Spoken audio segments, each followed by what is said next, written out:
Tidak ada satupun yang dapat menjamin Pilpres dan Pemilu 2024 benar-benar terjadi. Takbir. Yang kedua, jalan people power. Nah, sebelum kita bertanya rakyat kapan people power, semestinya pertanyaan ini pertama kali kita tanyakan kepada DPR. Kapan DPR memakzulkan Jokowi? Takbir. Sebab kalau hak angket dipergunakan oleh DPR, ditingkatkan menjadi hak menyatakan pendapat dan berujung pada pemakzulan presiden di MK, rakyat tidak perlu capek-capek.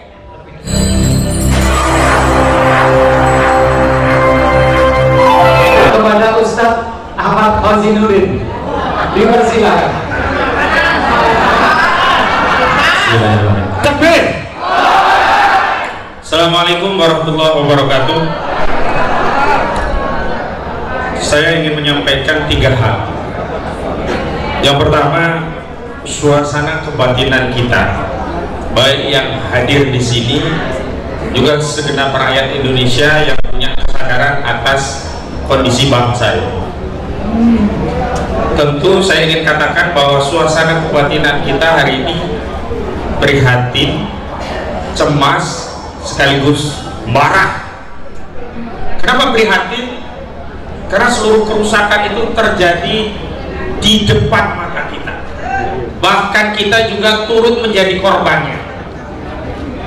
Tapi kerusakan itu dibalut seolah-olah sebuah prestasi. Dan bahkan yang paling prihatin adalah ada putusan pengadilan dari Pengadilan Tinggi Semarang yang menganulir vonis bagi Gus Dur sebagai mengedarkan kabar bohong, tapi diganti hanya menyebarkan kebencian. Artinya apa? Ijazah presiden yang palsu itu patut kita sematkan sebagai benar-benar palsu karena bukan bohong. Ya, karena itu kita prihatin. Dan yang kedua, kita cemas dengan masa depan bangsa kita. Bagaimana dengan nasib masa depan bangsa kita? Saya ingin mencoba untuk mengambil istilah yang sifatnya ke depan. Kalau sebagian orang mengajak kita untuk tidak melupakan fandom kader kita yang mendirikan bangsa ini, justru saya ingin katakan sesungguhnya kita mendapatkan amanah dari anak cucu kita untuk menjaga bangsa ini agar bangsa yang bernama Indonesia ini sampai kepada mereka. Saya khawatir, cemas bangsa yang dimerdekakan oleh founder kader kita, yang dititipkan anak cucu kita, rusak di tangan kita dan tidak sampai kepada anak cucu kita. Itu membuat kita semua tentu saja cemas.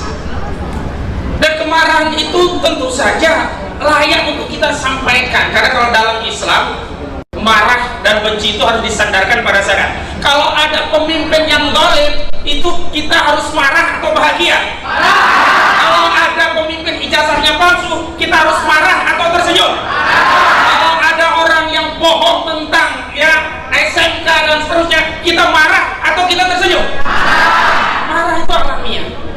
Ya, yang kedua, kondisi faktual yang ada hari ini berdapatkan ada 3 jalan, dan 3 jalan itu silahkan kita lakukan perubahan dengan 3 jalan ini tanpa mengesampingkan satu pada yang lain. Bagi sebagian yang menganggap masa depan kita akan diperbaiki dengan Pilpres, dengan Pemilu 2024, ini memang salah satu jalan, tapi tidak bisa kemudian menghalangi jalan yang lain termasuk people power ini. Kenapa? Tidak ada satupun yang dapat menjamin Pilpres dan Pemilu 2024 benar-benar terjadi. Tapi yang kedua, jalan people power. Nah, sebelum kita bertanya rakyat kapan people power, semestinya pertanyaan ini pertama kali kita tanyakan kepada DPR. Kapan DPR memakzulkan Jokowi? Tapi sebab kalau hak angket dipergunakan oleh DPR, ditingkatkan menjadi hak menyatakan pendapat dan berujung pada pemakzulan presiden di MK, rakyat tidak perlu capek-capek. Tidak perlu capek-capek. Karena apa? Suasana kebatinan kita, aspirasi kita, kehendak kita diwakili oleh DPR. Karena itu saya sependapat dengan keinginan Prof. Denny agar segera DPR mengaktifasi hak angket untuk memeriksa 3 hal yang telah disampaikan oleh Prof. Denny ditambah satu, yakni tolong periksa ijazah Jokowi asli atau tidak. Takbir. Dan yang ketiga, ini adalah jalan people power. Nah, people power itu adalah follow up dari mancetnya DPR. Kalau DPR sudah bekerja menggunakan mekanisme di DPR untuk mengontrol eksekutif, dalam hal ini Presiden Joko Widodo, maka kita bisa menunggu dan duduk manis. Tapi faktanya apakah DPR melakukan itu? Karena itu kita juga punya hak konstitusional untuk melakukan apa yang disebut dengan people power. Jadi ada lewat pemilu, ada lewat DPR dan people power, dan terakhir lewat dakwah. Dan dakwah ini juga penting. Kenapa? Jangan anggap dakwah amar ma'ruf nahi mungkar itu sepele. Karena kekuatan people power ini tidak akan makin membesar kalau tidak kita terus gelorakan dakwah amar ma'ruf nahi mungkar. Kita katakan yang sejujurnya bahwa presiden ini bermasalah. Jangan pura-pura, jangan mengatakan negeri kita baik-baik saja. Kita katakan dengan tegas bahwa negara kita sedang bermasalah, butuh perubahan, rakyat harus bergerak. People power. Assalamualaikum warahmatullahi wabarakatuh. Waalaikumsalam.